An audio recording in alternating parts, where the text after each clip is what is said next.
Bonjour et bienvenue dans EcoCheck, le podcast d'ING qui décrypte l'économie de manière accessible et concise.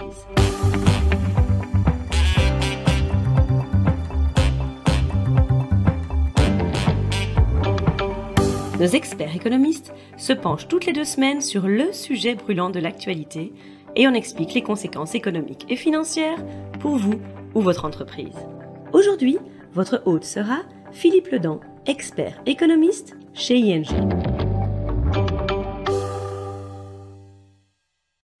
Bonjour et bienvenue dans ce nouvel épisode de notre podcast. Il sera consacré cette fois aux finances publiques des pays membres de l'Union européenne, à la situation politique chaotique en France et aux conséquences que cela entraîne sur les marchés obligataires.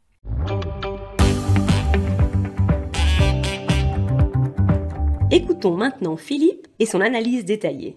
En juin, on pense généralement à nos prochaines vacances. Mais en matière de discipline budgétaire des États membres de l'Union européenne, les vacances sont bel et bien terminées. Un petit mot d'explication s'impose ici. Il faut savoir que la Commission européenne opère une surveillance globale des déséquilibres macroéconomiques des États membres dans le cadre de ce qu'on appelle le semestre européen. Alors, une pièce maîtresse de cette surveillance concerne les finances publiques. Il s'agit en fait du suivi renforcé des critères de Maastricht que tout le monde connaît.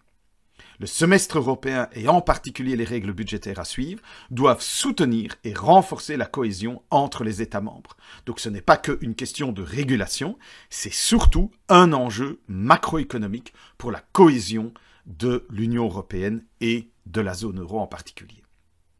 Néanmoins, les règles budgétaires que les États membres sont obligés de suivre ont été suspendues pendant la pandémie de Covid. Depuis le 30 avril dernier, elles sont à nouveau d'application, non sans avoir été réformées, notamment en y ajoutant des clauses donnant une plus grande marge de manœuvre pour des investissements dans la défense. Ainsi, une étape importante a été franchie récemment puisque la Commission a rendu son verdict en matière de finances publiques. Concrètement, la Commission a examiné en détail les finances publiques des États membres. Il en ressort qu'en Belgique, en France, en Italie, en Hongrie, à Malte, en Pologne et en Slovaquie, la Commission s'attend à ce que les déficits soient trop élevés, non seulement en 2023, mais aussi en 2024. La Commission peut toutefois tenir compte de facteurs atténuants, si par exemple la dette est inférieure ou légèrement supérieure à 60%, et si les déficits sont proches de la limite des 3%. Donc ce n'est pas une analyse mécanique, des ratios de base, il y a une mise en contexte. Alors ces facteurs atténuants, ça peut être la nature temporaire du déficit, à en juger évidemment donc au regard des prévisions de la Commission européenne, mais aussi l'augmentation des dépenses en matière de défense, ou le respect des réformes imposées et les investissements réalisés dans le cadre du Fonds de relance de l'Union européenne. Au final, la Commission a proposé d'entamer des procédures de déficit excessif pour 5 pays de la zone euro, la France, l'Italie, la Belgique, Malte et la Slovaquie, et pour la Hongrie et la Pologne en dehors de la zone euro. Mais c'est quoi cette procédure de déficit excessif ? Je parlerai de procédure dans la suite. En fait, conformément à l'article 126 du traité européen, la Commission européenne peut lancer une procédure si un pays a franchi ou risque de franchir le seuil des 3% du PIB fixé pour le déficit budgétaire, ou si un pays a un ratio de dette publique supérieur à 60% du PIB et qui ne diminue pas à un rythme satisfaisant. À terme, si les pays ne respectent pas la trajectoire de correction convenue, alors il pourrait être amené à payer une amende semestrielle s'élevant à 0,05% du PIB jusqu'à ce qu'il se mette en conformité. Alors, cela ne s'est jusqu'à présent pas encore produit. L'amende, par contre, des procédures, ça, il y en a déjà eu. Alors, soyons clairs, ceci représente la proposition de la Commission. Ensuite, le Conseil européen devra formaliser les décisions sur les procédures à la mi-juillet. Et après cela, la prochaine date importante sera le 20 septembre, date à laquelle les pays devront présenter leurs propositions de mesures correctives pour ajuster leur budget. Cette date pourrait même être repoussée à la mi-octobre. Il s'agit donc plutôt d'un processus dynamique où les ajustements sont proposés et vérifiés ex post. La sanction n'est que le dernier recours. Et il faut enfin noter que les pays disposent d'une latitude en matière de trajectoire correctrice, c'est eux qui peuvent la définir, donc non seulement sur le délai qui est donné, mais également sur le type de réforme qui est implémenté. La proposition de la Commission aura forcément des implications budgétaires dans les pays visés par la procédure. Mais elle mettra également à l'épreuve la cohésion politique au sein de l'Union monétaire en particulier, et pourrait même être importante pour la Banque centrale européenne. Je vous l'explique. Sur le plan de la politique budgétaire, ce premier bulletin délivré par la Commission marque la fin d'une stimulation budgétaire presque illimitée. Même si les règles budgétaires réformées offrent une plus grande marge de manœuvre pour les investissements, l'annonce de la Commission européenne souligne que ces investissements devraient plutôt venir à la place et non en plus d'autres dépenses.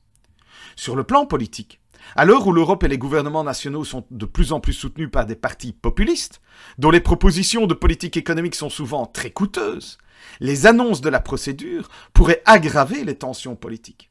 Et on pense évidemment ici à la France, on va y revenir. En fin de compte, cela pourrait également conduire à des tensions au sein de l'Union monétaire, si un ou plusieurs États membres ne respectent pas la trajectoire de correction proposée. Enfin, en ce qui concerne les marchés financiers et la Banque centrale européenne, l'annonce de la procédure ramène clairement la viabilité de la dette sur les radars des marchés, alors que ces dernières années, l'attention était presque exclusivement portée sur la croissance économique, ou plutôt l'absence de croissance économique. Les élections anticipées en France ont ravivé les inquiétudes concernant la viabilité de la dette sur certains des principaux marchés européens.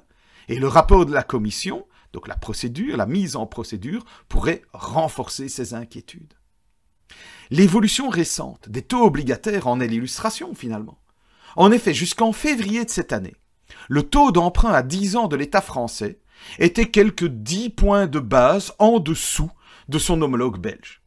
Néanmoins, probablement par anticipation de la dégradation de la note française par l'agence de notation S&P début juin, cet écart s'est réduit à néant dès le mois de mars. Et depuis les élections européennes, la dissolution de l'Assemblée nationale et la publication partielle des projets de programme du Rassemblement national et du Nouveau Front populaire, le taux français s'est installé au moins 10 points de base au-dessus du belge. Ça dépend des jours. Par ailleurs, on a pu observer une augmentation de l'ensemble des primes de risque par rapport à l'Allemagne.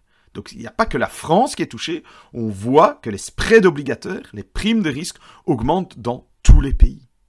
Si dans un premier temps on pouvait considérer les mouvements de taux comme du bruit, limité et temporaire sur les marchés obligataires, cela ressemble de plus en plus à une fuite vers la qualité. Alors jusqu'à présent, l'élargissement des primes de risque des obligations n'a pas inquiété la Banque centrale européenne.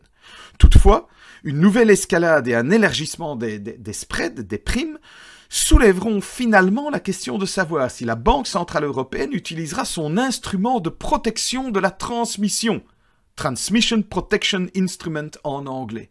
C'est un instrument qui avait été lancé en 2022, mais qui n'a jamais été testé depuis. Et en fait, il s'agit d'un programme d'achat d'obligations par la Banque centrale européenne, visant à protéger les pays contre un élargissement, mais attention, injustifié des primes de risque. Donc attention, c'est un élargissement injustifié, donc qui paraît un peu étrange, anormal, qu'on ne peut pas justifier par des fondamentaux macroéconomiques, et qui peut être mis en œuvre à condition que les pays se conforment aux règles européennes, y compris aux recommandations de la procédure de déficit excessif.